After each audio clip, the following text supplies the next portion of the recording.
Tuning you in now to the LBX show with your host, Brandon Wiley. Brought to you by the LBX Collective, your community to connect, engage, and inspire.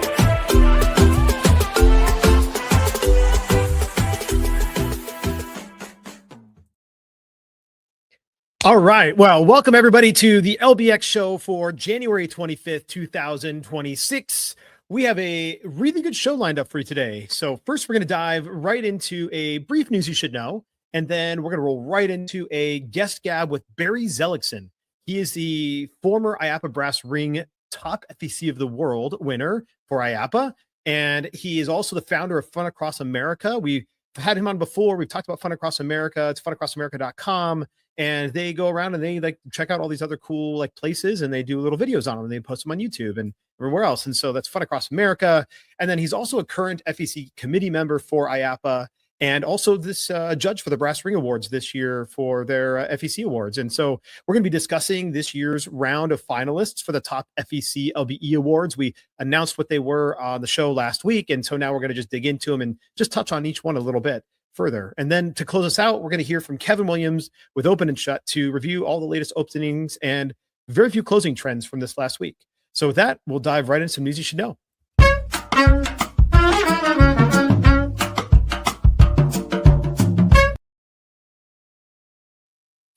All right. Well, so we really only have one thing to talk about on news you should know this time, and this is that Area 15 in Las Vegas has continued to sign more tenants for its expansion into phase 2. Also, there's a beginning to move and plan for their expansion into phase 3.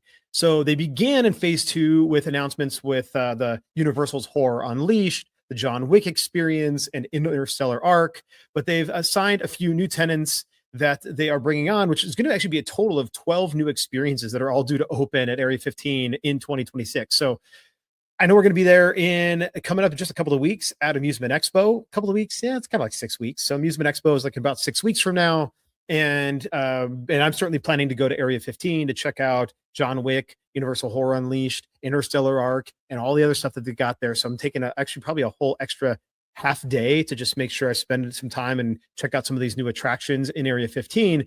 But some of the new ones that they mentioned here is so formerly there's a place called Lane Park in Scottsdale, Arizona, right up my my backyard. And this Lane Park is now called House Rules. They rebranded it actually in Scottsdale as well. And so we'll throw this up here on stage just briefly, so you can just take a look at what's going here and playing. If you are not if you're just listening, you can go to thehouserules.com, which is actually a great URL. And it's like kind of an interesting little mix of like different party games, what we like call quote unquote yard games, but then they actually have a full size curling. They have carom boards. They have again all bunch of different things, and then great obviously F&B. And so they call themselves Scottsdale's premier competition bar. So I thought that's really interesting. Like they're calling it literally a competition bar. That's actually one of the first places I've heard where like they're using that as part of their tagline and part of their branding. And so they're opening a House Rules up in Area 15. So this is going to be opening there. And then they're also opening a place called Miniso.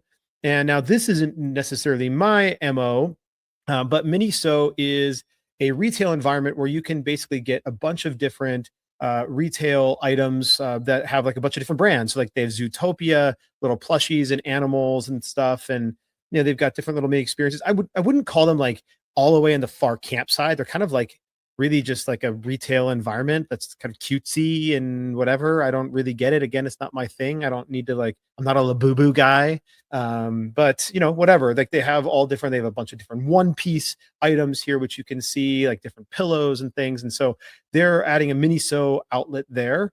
And what's really interesting is like, you think, okay, Miniso, like typically what Area 15 has tried to bring in are unique attractions. And what really threw me here is that Miniso has 7,000 stores around the world. So this isn't something that like, maybe it's the first one in Las Vegas. Okay, that's fine. I just didn't think that this is something I would end up seeing at Area 15. It feels like they're just looking for tenants at some level.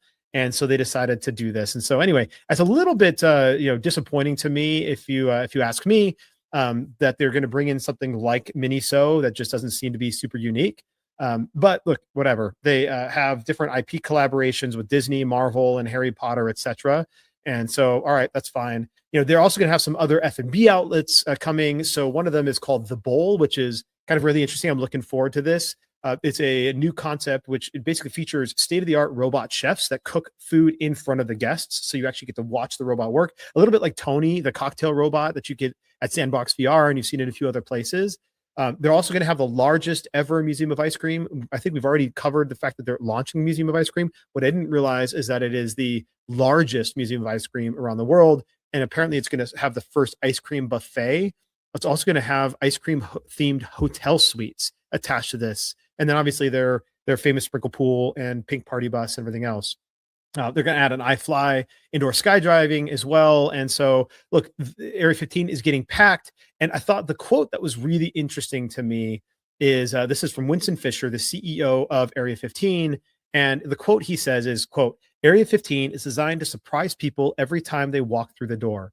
So these new additions deepen our reputation as a place where discovery never stops.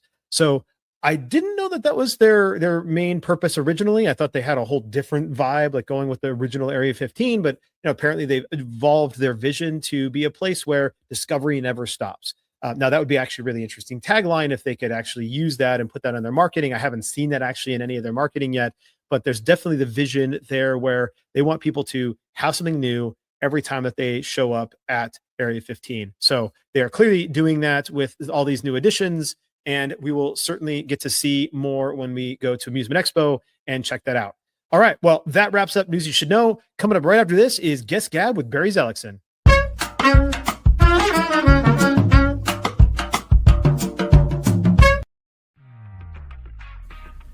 Intercard is the only cashless system designed, developed, and manufactured all under one roof. They introduced cashless technology to the amusement industry and have been leading the way for over 30 years. Cashless systems from Intercard increase customer spending, guest satisfaction, and boost revenues by up to 30%. Intercard is so proud to be serving the amusement industry, and if you aren't already part of their global family of customers, they hope you will become one soon.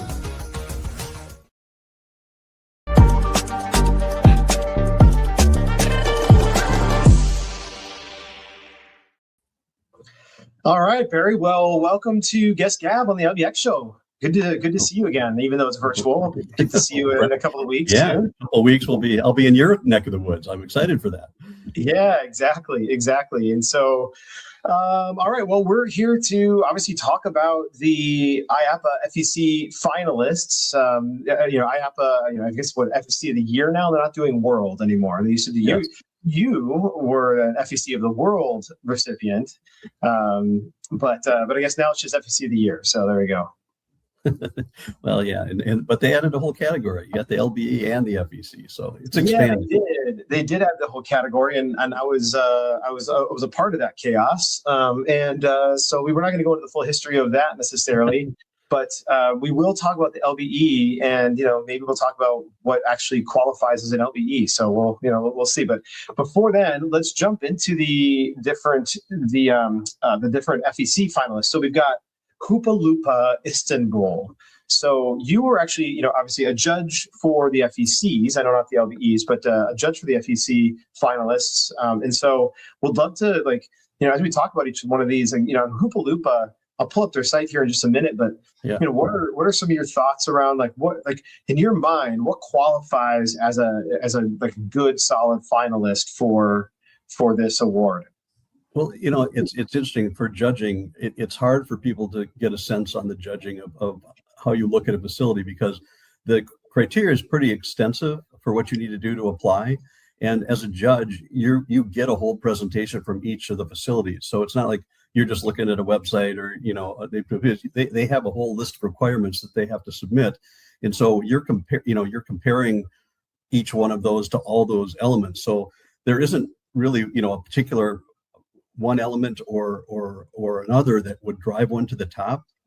And there are some very fine distinctions as you get in when you start adding the scores up, because you grade each area on a number scale, and then obviously it totals up at the end, and you see where your elements line up. And I, for myself going through it, I usually go through them all once, and then go through them again, because obviously your judgment changes as you start to go through in each category. But I mean, it's everything from, their logo and entrance sign all the way down to what they do for from marketing campaigns to sustainability. So it's a pretty extensive element. So, the element on these, I mean, obviously when you go look, like you'll see certain elements like Hupalupa. If you pulled up their site, one thing I know you talk about, again, they have a map on their site. You talk about websites where you can actually click on and see a little video of the attraction. I mean, they've done some really nice things to get you engaged, to know what to experience there when you go through their sites. And you probably, they have a few locations, but the one in Isfeld, yeah. So like, and where those little, globes are, you click on one of those, it'll give you a whole little experience of that particular attraction, which, I thought was very well done. And I mean, it's a massive part. I mean, you can see the variety of entertainment and activities, but in comparison and going through them, like I said, they have to present everything from videos to, write-ups on each of the areas, as long as showing their campaigns they do, as far as what they do in the community. And it's all those elements added together that lifted, our finalists up to where they are. And again, it could be just a point off to put you from the finalists to the next level based on, on how close things can come. Yeah. And obviously there's more than one judge also. So you're not the exclusive judge. There's exactly. A panel of judges, and they do rotate. And they are like, there's I think just a general list of judges that are out there that have done things in the past, that are former committee members, former operators, M&S. It is quite a variety. I was from around the globe too, like you said, and everyone has their own opinion and will look at things differently. And what at the end, just to continue the process, once we all vote and put them in, we actually have a separate call to go through them and see if, everyone can make their little pitch for wherever they think, it is, to see if anything's worth, moving up or moving down, or if something was overlooked. So, I mean, it's a pretty extensive process, not only to enter, but also from the review process. Yeah.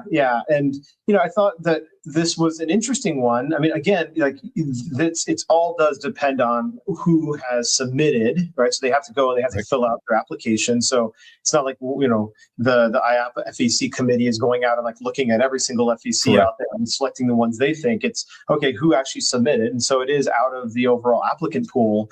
But yeah, I thought Hupalupa was pretty interesting. There has some really great things about their site, and then some really other like non-functional usable things about their site or whatever. But their space, like the actual different attractions that they have are, it's got a really interesting mix. They have, trampoline parks and climbing walls, like more active play. They call their little thing mini play. They have a kid venture.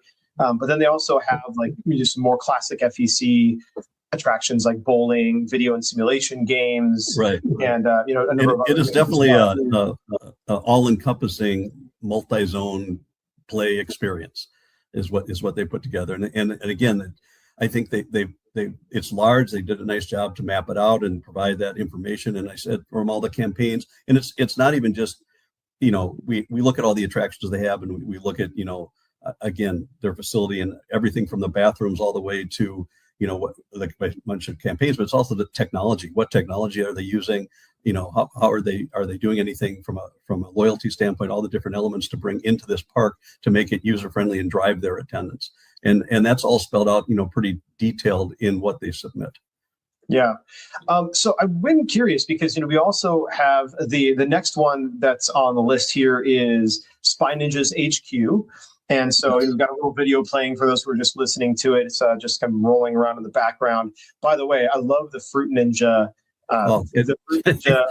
I guess they're calling it the Fruit Ninja or the Fruit Chopper because they can't call it Fruit Ninja, right? Because that's copyright. The Fruit Chop, Rage Room that they have.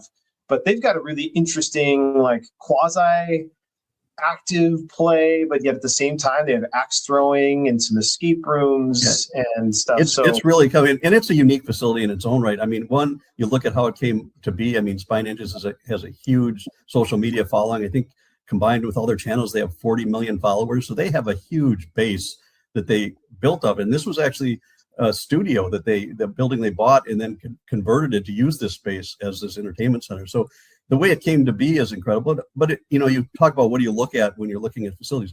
The fruit range room is a perfect example. I've seen, we travel around, obviously, as you know, looking at a lot of facilities. we see a lot of different rage rooms. Never seen a fruit rage room. I mean, so here's something that's taken some, what you've seen at other locations and put their own spin on it, and really made it make a difference. And those are types of things that help elevate someone to the top, because they're just not putting in the same type of thing. They're putting their own mark on it. And another thing, and I don't know if they show you can see, but even their bathroom signs are, they do fun designs. I mean, it's just a lot of little things that they did to help make that place stand out different. Not that they don't have a lot of attractions that others have, but it's just they did put their own mark on them, which really does make a difference. Yeah, absolutely. And they were consistent with some of their overall. I'm not going to call it theming, but their branding and their colors and everything else throughout the whole facility as well. Like, obviously being in Vegas, I've had a chance to visit here, and it's a very interesting layout as well. Like how everything is kind of structured. It's a little bit disjointed at some level. Yeah. Well, and even as you mentioned, I mean, if you go upstairs, you've got the retro. I mean, it's a little disjointed in how these things maybe play together. But I mean, certainly since they're drawing different audiences, I imagine it separates them, so it keeps them. You can go be in your own space and not be interacting with all the younger kids and other things that are going on in other areas. So there's probably some sense to it. I mean, I along those lines. But like I said, they've done a really nice job, to your point, on brand. And again, obviously they started as a brand, so it's a little different than most in some instances. Yeah. And obviously the guy, the main guy here in the video too, he's one of the main people in there, for the Spine Ninjas. And so like he's a well-known entity. And so, it's just nice when you can have that type of name brand recognition. But to your point, it wasn't just putting their name on something. They actually took it and thought it through and made some creative differences. Because a lot of people could just put their name on a similar attractions. That they took it to a next level. Yeah, totally agree. All right, so the next and last FEC finalist is the All You Need, which I thought was an interesting play on words. Also, a really great video, up at the top of their facility. I would like to have seen more of it, of their facility through this fly through, but it gives you a good sense for the type of stuff that they have here. They've got, this is, by the way, I also really like the fact that this is, I think, one of the first times where all three finalists are actually, there's only one in the United States, and two others, one in France and obviously one in Turkey. And so, I thought that was really cool as well. But for here, we've got, bowling, karaoke rooms, shuffleboard, which is like a gamified shuffleboard. I'm not sure exactly if they're using Shuffly or something, or Conductor's Game Volt, electric shuffle, or not electric shuffle, supercharged shuffle. And then you've got blind test, which is like a really interesting like music quiz. I thought they had some really interesting attractions. Exactly. And it's the same thing. There were some different spins on things that were a little unique and different. The facility was beautiful. I mean, they really put some, a lot of detail into that. And again, like I said, a lot of things you can't see from what we're talking about is the behind the scenes, all the elements they do to drive, their business and build their brand through their marketing and through their community and the technology they use to drive all that. All those elements add to what elevates something to this level. Yeah, absolutely. I wanted to call one thing out specifically here, because obviously we talked about blind test, which is a type of like music trivia game I've never heard of before and never played. I might just have my head in the sand. But they had a new attraction called BitPong, and this, from what they're at least saying, is saying on their site that they were the first location to actually use BitPong and implement this in their facility. And BitPong actually comes from Germany. I'll go ahead and flip over here. So this is an interesting new gamified. I've seen it online. I've not seen it in person, but I've certainly seen the product. But it is the first facility I've seen it in as well, just but I have not seen it live, obviously, either. Yeah, and as far as I know, like at least right now, anyway, on their site, they debuted it in 2024 only at IAAPA Expo Europe. I haven't actually seen it at the main Orlando Expo. And I didn't see it this year either. Yeah, really interesting, because then you can only pre-order on their site, but clearly, there's some sort of connection with All You Need, because they definitely have BitPong available there, and the gameplay looks really, really interesting. So. I would love to learn a little bit more about Especially with this. that movie Marty Supreme out now. It's probably going to have a real draw in it. I would think so, right? Yeah, absolutely. Absolutely. So yeah, I mean, I thought All You Need was really interesting, and just again, just a really nice looking space. But like, maybe you could touch a little bit on how, it's apples to apples as far as like they've all submitted. They have to fill out the same things. It is. But the facilities are not apples to apples. No, And so and right, you've got active play, you've got this like really big, massive kids space, and you also have like this then like almost like competitive socializing space. It's some sort of like. And that's why I said if you look at it like this, there's no doubt that's the feeling you would have. But if I just saw these places, like how do you even compare? I mean, and that's where the element, which is hard, is going when you're going through the judging process. There are so many elements, and again, people can drop out just because they didn't do the application. Though there's a lot of people that don't follow the application and don't provide things that you need to get points on. And so just or even simple things like they have to take pictures of their team. I mean, you would think we're in the fun business, so you'd think you'd see a lot of happy people. Well, that doesn't necessarily always happen. And, and you'd think those are simple things, but all that comes into play when you're adding this up. So you rise to the top necessarily. Again, it's not comparing place to place. It's comparing their application and how they're addressing their place to you to help sell you on it. Now, I know sometimes people go outside and see their webs or look at their reviews and things of that sort.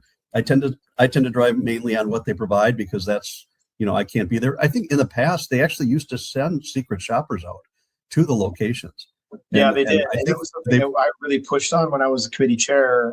And it was my understanding was that they were going to start doing that again. Yeah, and that's what, that's what I hear for next year. The same thing, because I pushed too. I think you lose a whole element there too. Because, and again, I realize it's tough when you stop at you take one picture at one time, you're going to see a certain thing, but it does add a dynamic, truth to it. I mean, it's obviously you can dress up anything in a presentation, but even with that, so many people don't. but again, when you look at it from the standpoint of these elements, yes, they don't look the same, but they are competing, and we don't discount someone because they don't have a certain attraction, or if they don't have redemption, which is what you don't lose points for anything along those lines. Again, it's just as a whole, as a facility, are they hitting all the marks and are they delivering on that end? And so again, you necessarily rise to the top because you're hitting more of those than the others. Yeah, absolutely. Well, I want to shift over to talk about the top LBE finalists. I know you want to talk about very different again. These are very different, and I'm excited to have this conversation because I don't know how in the world so FG Big Wheel, which I'm sure is an amazing wheel, how this counts as location-based entertainment. Yeah, I'm confused. I don't. I mean, I imagine there's elements when you arrive, food and beverage and other things that you can, and probably some sort of gift shop and things of that when you arrive there. But same thing. To me, that's one large attraction. It doesn't fit, at least on what I thought the definition of a location-based entertainment, which again is a whole nother discussion on how they, as you mentioned earlier, on how they should be divided, because so many FECs have immersive entertainment in them now. It's a very gray area on those lines, but it does, again, currently it's a category, and these three made it to the top. Yeah. And, I think even a couple of weeks ago I believe it was Sound Off, Kevin and I were having the discussion around what the category should be called, location-based experiences, right? I mean, hey, that's why we are LBX Collective, is location-based experiences and not just entertainment. But that really is the parent. I believe that's the parent category, and family entertainment centers are a subcategory underneath LBE. And I certainly don't see big wheels. These are like typically what IAAPA would call typically, and this is why I'm surprised that it was allowed to be submitted, is this would fall under their small attractions constituency. They actually have an attractions constituency, and this would fall into that. And so I'm kind of surprised that it made the LBE. Well, if you say that, though, it's no different than Deutschland Museum. They have a whole museum category. So, well, exactly, right. So that brings us to the second of the top LBE, which is the Deutschland Museum. And look, it's an immersive history walkthrough experience. It looks pretty freaking cool, actually. Yeah. But at the I'd same love to time, see it. It looks amazing. yeah, but it's a museum, and there is a museum and science center constituency within IAAPA. It is not an LBE, right? I mean, it's very, like, the word museum is in the name. So we cannot argue that this is anything but that, even if they took a very immersive, interactive experience, which again looks amazing, probably worth being a finalist somewhere. I just don't know that it should be a finalist for the location-based entertainment category. And again, like I said, that gets into the element, I guess, where it's a fine line or a gray area. I mean, technically, without a doubt, it fits within the providing an immersive, experience, which it does. So, I mean, depends, you look at museums, yeah, it fits in that category, but it is providing entertainment in that immersive category. I don't know what else is entailed. Again, I wasn't part of this judging, so I'm not sure, all the elements that came into it. But again, like you said, it looks amazing. It's just, maybe the distinction or how these things are defined has to be looked at a little more detail. Yeah, and maybe also it could be a translation difference, right? This being obviously in Germany, and Right. it talks about this unique interactive stations and games, entertainment experience, and entertaining Right. experience, right? So, like, all right, I mean, you could argue that it is an entertainment destination. It's just, for me, when the word museum is right there, that should be at least an immediate disqualifier. If it is in fact a museum versus like an entertainment destination or venue. Not that the two can't be conflated, but I think for the purposes of being the best and top LBE in the of the year, Right. that is that's tough to do, especially when you have the last one here, which is 62 escape games, which is like exactly falls within the LBE space and category. And so Right. now you have like what is truly, I think, an LBE going up against a big giant wheel. And again, we don't know what else was submitted or how many others were submitted, or what other elements were there to get to the top. Obviously, I think they're all worthy attractions and experiences. It's just like you said, are they in the right place, and how does that fit, and how does it affect others who may have entered, I guess, along those lines. Yeah, and I think this one also was specifically, even though 62 Escape has 3 different locations, this was specifically the Schaumburg location, and just outside of Chicago. Yep. This is the one in Woodfield Mall. I think one of the things that I wish that more escape rooms and escape experiences would do is to actually show, like, a little bit, without giving too revealing, like, give me a sense for what the different experiences are. It is very hard to, I mean, speaking to someone who goes around trying to film all these places, they are, it's the last thing they want to do, because again, most of these rooms, once you've done them, you know how it works. And again, even though you say we can limit what we show, and at least they can see a sense of because these rooms are amazing. What these people create are incredible. And, it's a shame you can't find a way to help share. And it also, I think it hurts them. It'd be easier to get people engaged if you got more of a sense of all the amazing things you're going to see when you arrive. Yeah. Oh, I totally agree. I mean, that's my biggest frustration. By the way, they also have this location also has what they call their putt portal mini golf. Looks like pretty well themed mini golf. Mini golf holes. It's inside the mall, so you see it through the glass and you can see the mini golf, and so it does look fun. I would only, I wish that they would. It's just so hard when their name is actually 62 Escape, and then they have mini golf. It's just hard because people don't know to expect that there's going to be mini golf there. Well, and it's probably 2 different audiences. I mean, you're booking the one and you're just showing up to play the other. So, and they're in a mall, so I think they're probably taking advantage of that. Walk through traffic is probably the advantage of adding that element, I would guess. Yep. I would agree. All right. Well, any other final thoughts that you've got on the finalists? I think it's been super useful for people to understand, how this. I would just say, especially anyone who's got a facility, this is a worthy thing to do to enter. I mean, end of the day, regardless of whether you win or lose, the process of going through this and analyzing your facility is so worthwhile, not just for the owners, but for the team. And again, winning's great. Don't get me wrong. That's a great thing. But even this, to me, this should be like an annual thing, because you learn so much. It's so easy to get complacent or not just lose sight of the details. And this is a very easy way. And obviously it's already organized and set up, and a third party to take it to go through and judge, and you get great feedback. So, I mean, I think it's, like I said, my one takeaway to anyone, who's got a facility is, enter, take the time. It's worth it. Yeah, totally agree. It gives you such a clarity around what you are doing. I mean, it just gives you a different lens to look through, and take a step back or whatever, and really see the forest, and not just the trees that you're in every single day, to see the different areas where you can improve, or just to like see, hey, yeah, look at what we built. This is pretty cool. So yeah, I totally agree.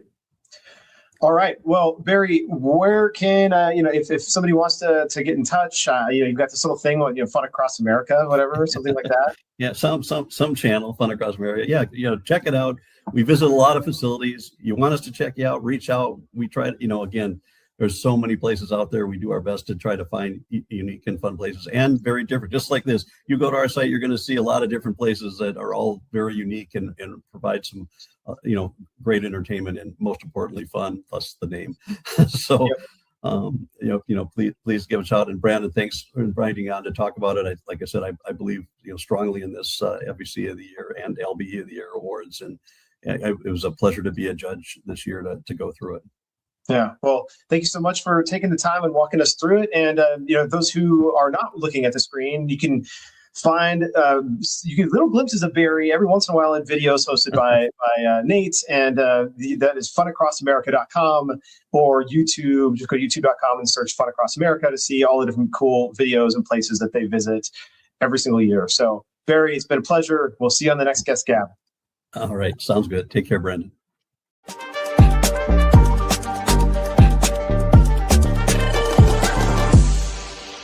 Power up your game floor with Arcades by Allen One. Whether it's perfectly pouring drinks in Dr. Pepper Soda Slam, grabbing official Butts on Things plushies, or defending cities from attack and Missile Command Recharge, Allen One has something for every venue and arcade floor that will delight your guests. Each game is also enhanced with Major League Esports, a free app that tracks player top scores and brings guests back to your venue for more. Visit allen-one.com to learn more. That's allen-one.com. All right. Well, coming up next, we've got Open and Shut with Kevin Williams. Let's roll.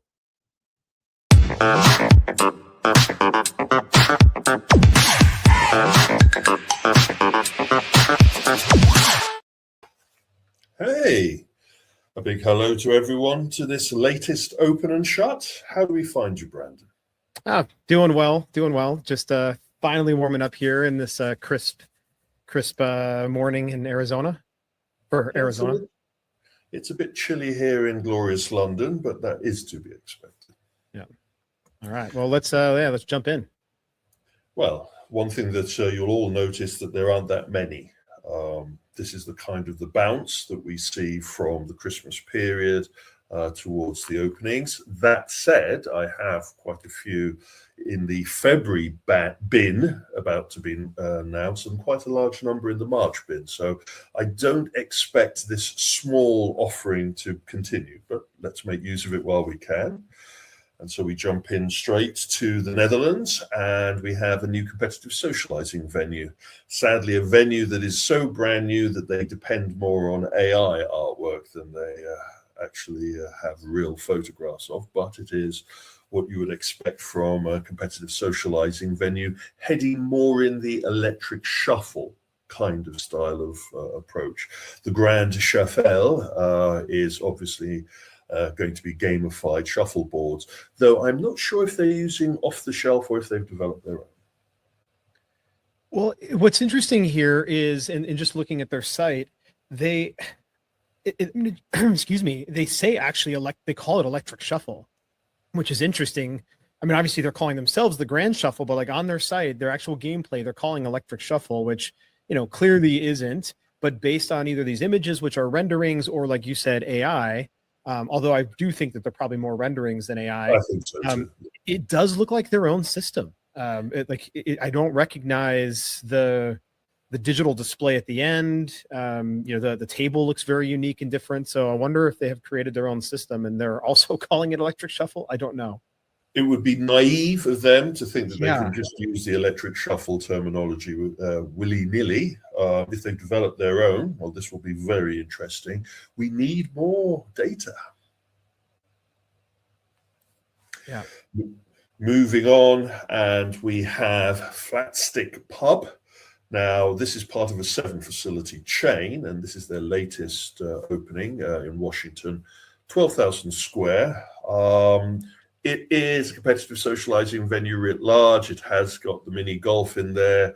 It has the amusement in there, but it also has craft beer. So, pivoting into the social environment, hospitality, F&B with the entertainment as the anchor or the glue. It will be interesting to know more about this chain. They hadn't actually appeared on my radar. So to get to 7 facilities before the lights started flashing on our database tells me something about it. Yeah, and this is it's interesting. This is not the Woodinville location. This is their Redmond location. In looking at their space, they first of all have this really pretty cool map like they've done. It's a system called, I think, EVR that does this. It's a lovely system. I wish more venues used it. Yeah, and I mean, you can really get a good look around. You can see the different things. They have board games available. But what I liked is they have a big enough space here that's for a little F&B space. But then they do bingo on Wednesday nights, and I think that is again just trying to create that party atmosphere. And they're doing they've got the weekly happenings that pop up, and there's all different things you can do. So anyway. It's a great system that that they haven't created, but they've utilized to give the look around. And many other venues do, but many venues don't. And I really, really, really wish we could standardize this. It would be nice to standardize the pricing model. It would be also nice to standardize the presentation model. If you knew that every location-based entertainment system was using that kind of system, and you could walk to where the mini golf is, and you could virtually walk to, this is something we've been promising for a long time. I think it just needs the industry to come together and agree that this is what is a lubricant that can help sales. Yeah. Moving on, and the VR sector continues apace with new openings in Turkey for a change. Anvio, if you're not familiar with them, they are both a provider of a turnkey system for franchising. So you can add a VR component or even a complete turnkey facility component to you, as well as selling content to VR arcade operators. They claim to have about 41 facilities dotted around Europe, and I think 2 or 3 in the US. This is their first Turkish location, and I'm interested to see that from the pictures that they supplied in the launch information that they've gone for, kind of off-the-shelf technology, but wrapped in their maintenance and delivery package. Yeah, I mean, they are calling it this specific location one of their largest VR parks that they've opened for Anvio. So 900 square meters is their largest. I am interested that that is their largest compared to what the normal sizes we hear from their competitors.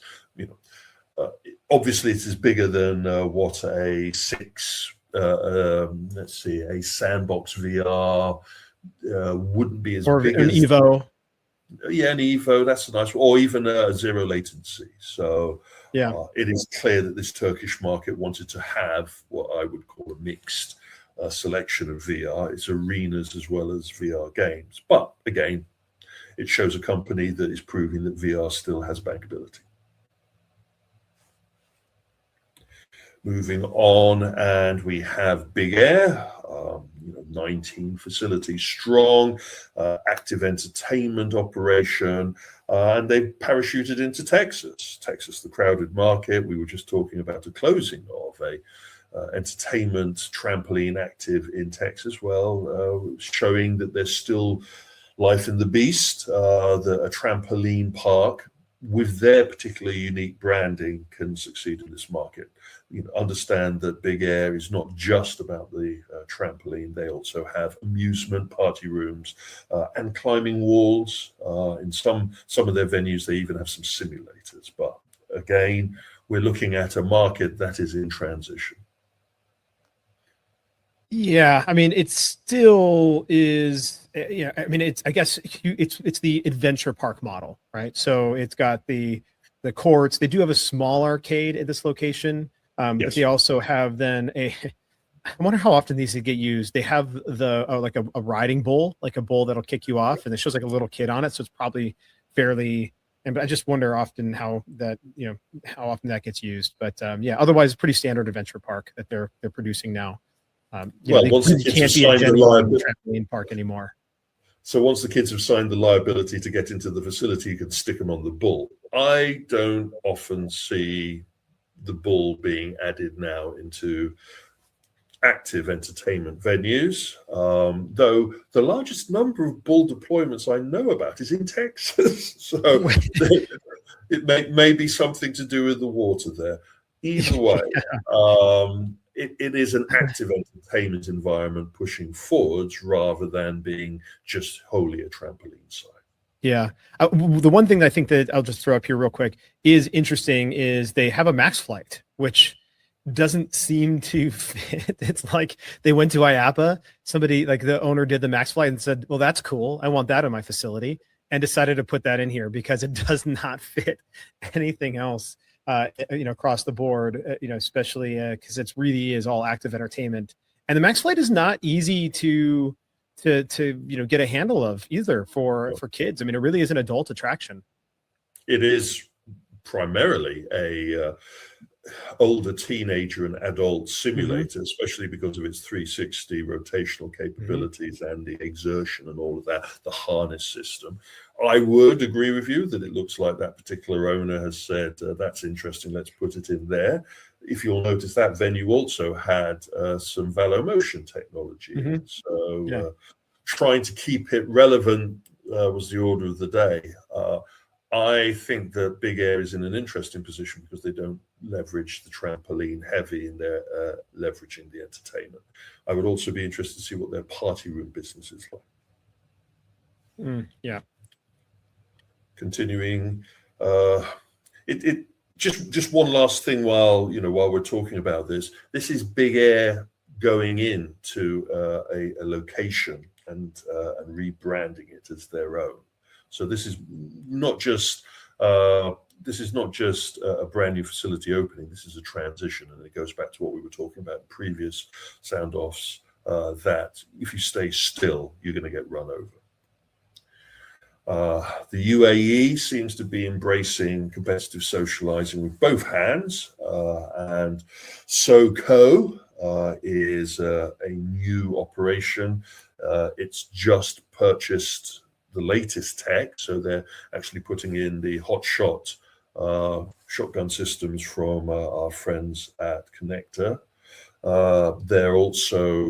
They've got their own AR dart system in there. I couldn't see if it was 501 in the stuff.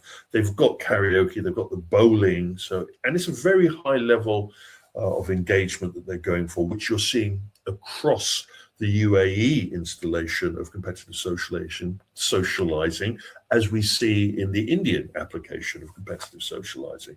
I think they're raising the bar on what level of engagement is needed from this kind of approach.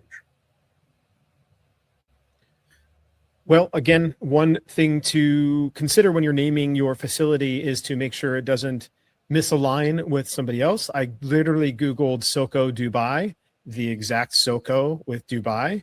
And there is a different site, a talent agency or a marketing agency, literally that's called SoCo Dubai, spelled the exact same way, has SoCo Dubai in the URL, and therefore they are ranking at the top because they've been around for a lot longer, and now they're going to have difficulty with their search for their website. So just another thing, like do a search online. Yeah, And using my analytics, the social coalition comes up number one when typing in SoCo. So yeah, if you type in social jungle next, SoCo, social jungle, you usually get to their site. But I agree with you, a confused nature. I think that they were hoping. I did a number of conference sessions last year talking of where we tried to abbreviate competitive socializing to COSO and stuff like that. I don't know if they were hoping to jump on the bandwagon and they thought that social competitive was going to take off, so they went with that abbreviation. Either way, I think they lost their gamble, but does that really matter in their key market? We will have to wait and see how successful they are. Attack of the Gulfs, and again, gamification, or the casino pivot, as I like to call it, where we've talked about this a number of times, where regional casinos have parachuted in to their venues a competitive socializing or an amusement component. Here at Ocean Casino Resort, they have decided to create their own Ocean's 18 mini golf and bar, which fundamentally is a competitive socializing parachute into their venue for Dwell. Target audience, private hire, and Dwell means that even the casino sector wants to have this level of engagement at their sites. And Atlantic City is quite a busy entertainment venue to compete with. Not much to say to this one. It's Atlantic City. It's Atlantic City.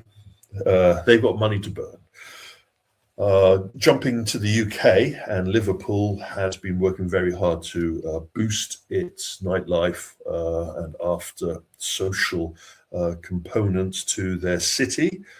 The Liverpool One development is a central entertainment and restaurant and food hub area, and away from that we see the opening of De Lucas, interesting name, and this is a real, what I would say, live entertainment focused, but pivoting down to entertainment social environment.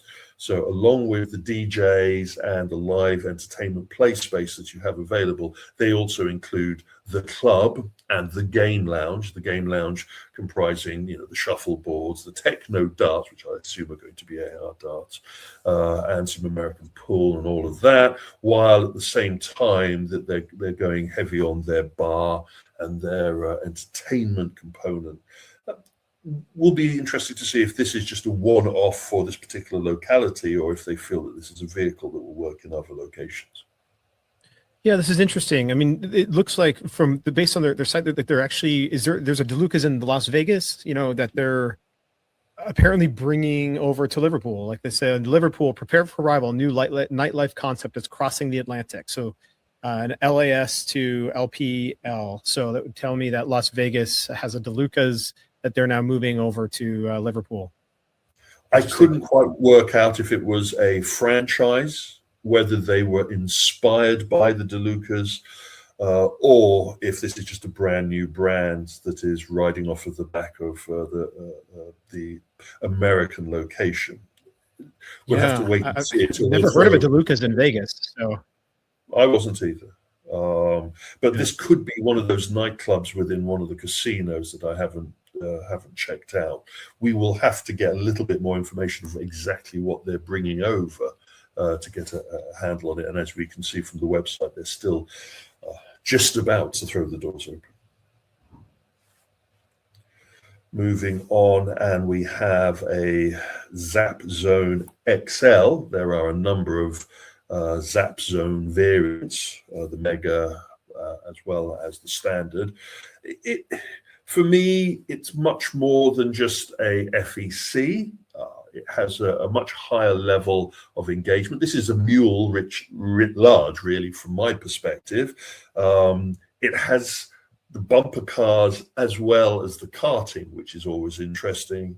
Then you get to the middle bits where it does have the axe throwing, it does have the amusement, and it has the mini golf.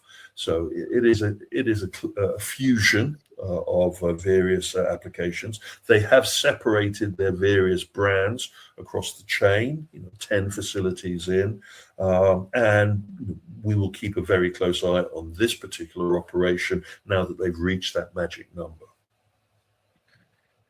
Yeah, I mean, I get the XL, I guess it's Zap Zone extra large, so it's a full entertainment destination, but it sure sounds like a laser tag facility based on the name.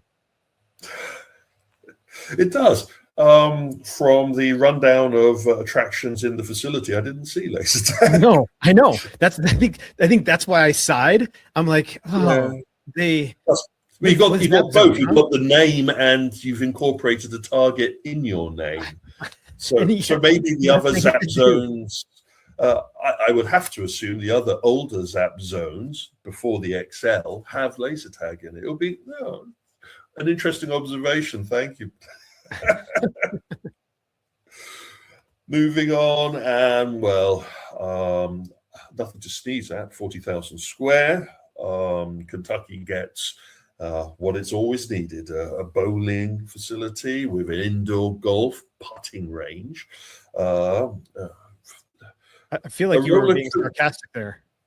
Well, I'm being quizzical. Sarcasm is lowest form of wit, and so I'm not going to use it there. Okay. But all right. Bugsy's bare minimum from the renderings, because we only have renderings, we don't have the full pictures yet. They're only just now throwing open their doors. What it feels like to me is that they've got the golf simulators in there. They've got the AR darts. Competitive darts in there. I don't think they're AR. And then we've got the axe throwing, and then we kind of have a mix of, we've also got the bowling lanes, we've also got the arcade. The roller coaster simulator, have they popped down to Max Flight and stuck one of those in the corner? I'm having a little bit of a spaghetti moment with Bugsy. I don't know what they really want to be within their 40,000 square, but we really shouldn't judge them too heavily until we see what the walk around looks like. Yeah, and by the way, they are using the Topgolf swing suites, so it isn't just some golf sims. They're actually using Topgolf's swing suite, which we still don't have a lot of clarity on whether or not that is staying with Callaway or going with the Topgolf divestiture. But it'd be interesting. I don't know that I'd be choosing a swing suite right now, given the uncertainty with Topgolf and Callaway. With the number of different adequate golf simulators out there, swing suites, until they define themselves, are in a very crowded market where people will vote with their wallet and also their concern about security and longevity. I am concerned that the more time has passed since the announcement over the Callaway separation, that we're getting less and less information. It seems we're going in the opposite direction. Stuff that had been proven to be accurate is now being countered. So, excuse me, the issues that I'm dealing with Callaway and swing suites and Topgolf, and also some of the other projects that they're involved with, are becoming murky. So a project like this is interesting, but also a project such as our friends at Swing 365 is also interesting. It is a golf lounge that offers F&B. It offers also a level of entertainment engagement. It is part of a 27 facility site. This is the second Oakland opening. So it kind of proves that the model is a strong model, and it's using the golf simulators, and it is also offering some other sports linked to those. But it's primarily a sportstainment maybe location. Yeah, I would call it a sportainment versus competitive socializing. I mean, it certainly feels, I know they have the F&B, this really feels like, hey, even when you're looking at like buying, like they're selling memberships. So they're selling the vibes. It's $149 a month, all the way up to $250 a month, depending on what you want to do. And then you can also sign up as a founder and pay $7,000, get lifetime membership and a bunch of other benefits. But I mean, those types of pricing models tell me that they're really looking to make this like a club environment. And I don't even see where I can book I can book a tee time on its own, but like they really only like the pricing really only shows the monthly. So this is definitely sportainment.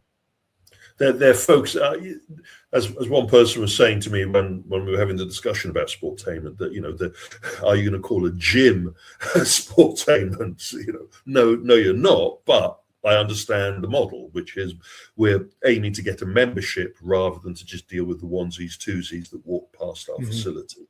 And from the 27 sites that Swing 365 has managed to open, I think that they've got a model that they feel works for them. We jump into the opens and the shuts and the sales, and we only have one really to deal with. This one popped up on the radar, but didn't give us a lot of detail. So forgive me for not having as much factual information that I normally like to have on stuff like this. Pirates Pete's opened up 2009, Illinois, and you know, they just put up in their social media that they're preparing to close in March, at the beginning of March. There's some ambiguity that they may be keeping some of the equipment because they're going to relocate into another location, but that is just left very vague. From looking at where they're placed and looking at the competition that they're going up and really looking closely at the site itself, its marketing and its promoting, I can't see a lot of investment in keeping it relevant for the current market that we're in. So I wouldn't be surprised that part of the problem that they've been suffering is footfall. And if they feel that they can move into a new location and breathe new life into their operation, then we wish them the best on that. Yeah, I mean, a couple of things to note. They were still using, as far as I can tell, still using tokens. Tokens in their arcade. But then generally the pricing. So they were charging only $7 for unlimited time in the Play Smart. So basically the soft play. So $7 per child. Children must be 3 to 6 years of age. So obviously younger kids, but still $7 for unlimited time. Great place if I'm a mom to take or a dad to take my kid and let them run around and climb around for, I don't know, 5 hours until they're done for $7. And then their laser tag as well, priced only at $6 per person per game. And then $5 per person per game if you have a group of 8 or more, which again, like, don't discount it. If you're going to have a group of 8, like, charge the same price or create different packages or something where there's value adds versus just discounting because there's more people. So anyway, just definitely underpriced. And so they probably didn't have money to put in investment and back into the facility. And, you know, it just all eventually caught up to them. If you get the pricing model wrong, no matter how good your facility is, you're bleeding money. And I am really concerned, and it is a topic for a later sound off in the future, about the value of play. What are the numbers? We've gone through before last year, just looking at how much certain venues were charging for certain entertainments compared to how much certain venues were charging for their food and their beverage offering. And again, maybe it's time that we reevaluate that.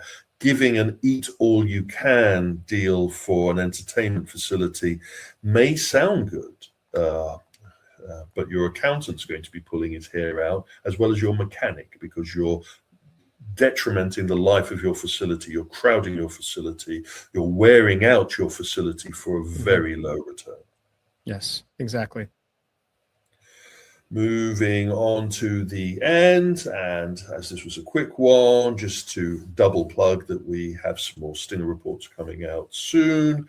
Once I get some time, I've got to pull out some entertainment social arenas. There's a bit of a backlog there. I apologize. Any information that people want to pass on to me about openings and closings, please hit me up on the email or on our LinkedIn. Perfect.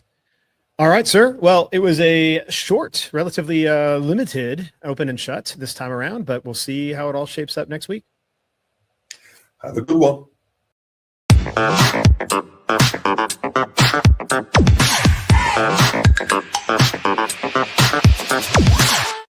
If you run a location-based entertainment brand and want to attract more visitors, check out Radius. They use real-time location data and customized marketing strategies to help brands like yours stand out. Radius can boost your foot traffic and build a loyal customer base. Plus, they're offering a complimentary local market analysis to show you exactly how they can help you grow. Curious? Visit radius.co and ask about your free market analysis. That's RAYDIUS.co.